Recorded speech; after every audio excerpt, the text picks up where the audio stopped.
Hello दोस्तों, नमस्कार। ममता मिश्रा के यूट्यूब चैनल पे सभी भाई, सभी बहनों, सभी दोस्तों, सभी मित्रों को मेरा दिल से नमस्कार है। आइए कलसा गुठाई का एक बहुत सुंदर, बहुत प्यारा से गीत सुनते हैं। ननद भौजाई का नोक झोंक है। और जब बिटिया बहन आती हैं, जब कलसा गोटी, भाई सबको, हम भी अपने मैके जाते, आप भी अपने मैके जाती, सब जाती हैं। वही उम्मीद, कलसा गुठाई सब कहते हैं। और बिटिया बहन को जो देना हो, 100, 50, 200, 400, जो आपके हो। अगर सोना चांदी नहीं दे रहे हैं, जो कुछ हो छुअंछा से दे देना चाहिए। इसलिए क्योंकि बिटिया बहन का, पर्जा पवन का सबका हक होता है, सबका बहुत आशीर्वाद लगता है। क्योंकि किसी को दुखी नहीं करना चाहिए। शादी विवाह का इतना अच्छा माहौल होता है। आइए इस कलसा की गुठाई से सुनते हैं। हरा हरा बांसवा काटाए मोरे बाबा, पनवा न माड़ो छवाए जी।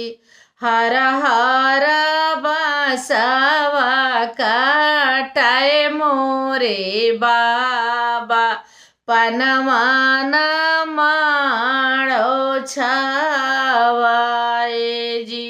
से ही मड़ाए बैठे हैं भैया हो कामाने रामा, जो हथे बहिनिया कै बाट जी। से ही मड़ाए बैठे हैं भैया हो कावाने रामा, जो हई बहिनिया कै बाट जी।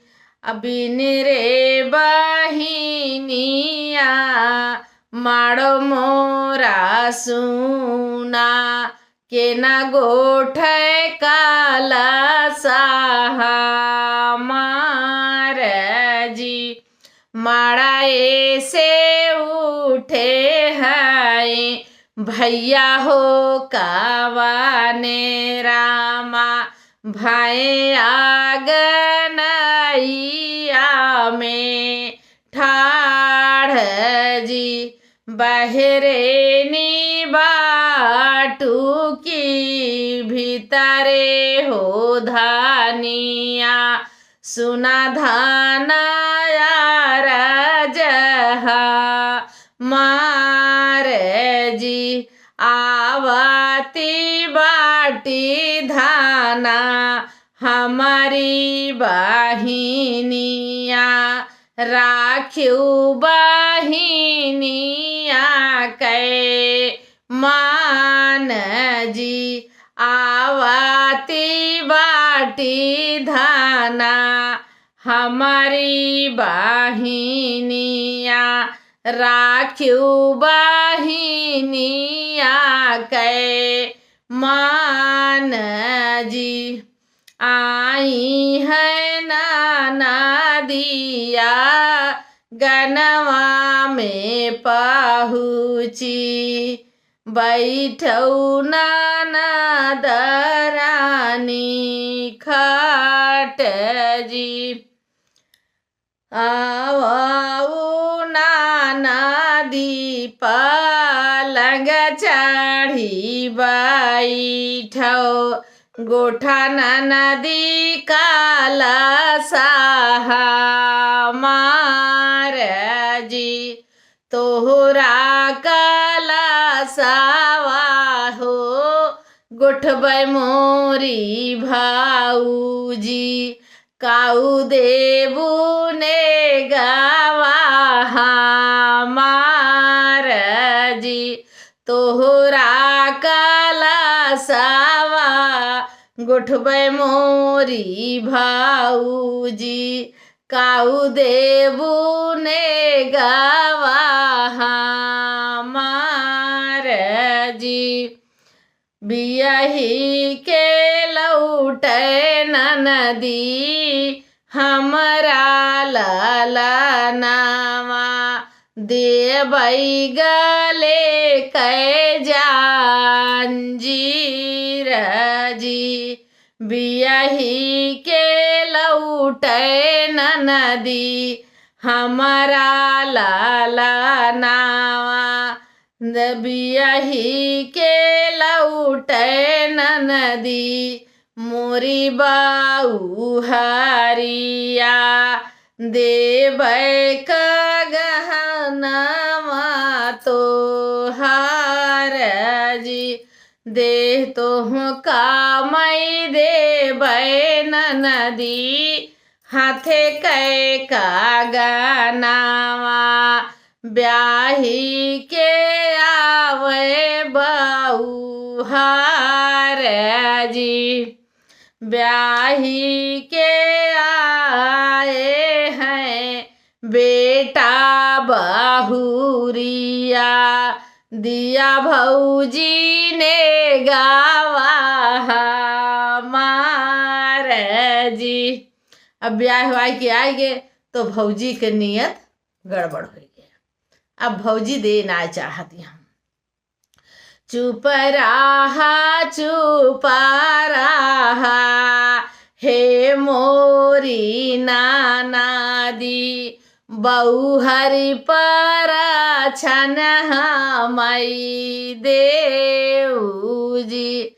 पर छीनी पुरछी भौजी ठाड़िया गनाइया। सुन भौजी राजा महाराजी। परछी के बाऊजी तू लायु बाऊ हरिया। दैद भौजी ने गावा महाराजी। कैसे का देई ननदी ने गवा तो हार। बेटा नाही पाए सी कड़िया जी।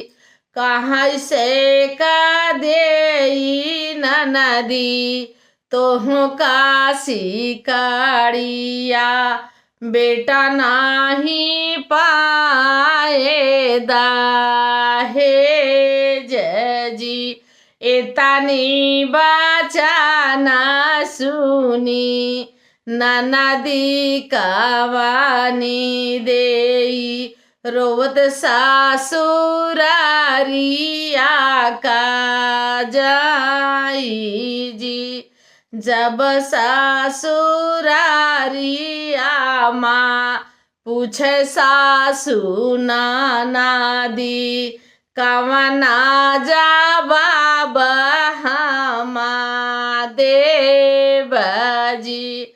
जब सासुरारिया माँ पूछे सासु नानादी कवना जवाब हमा देव जी।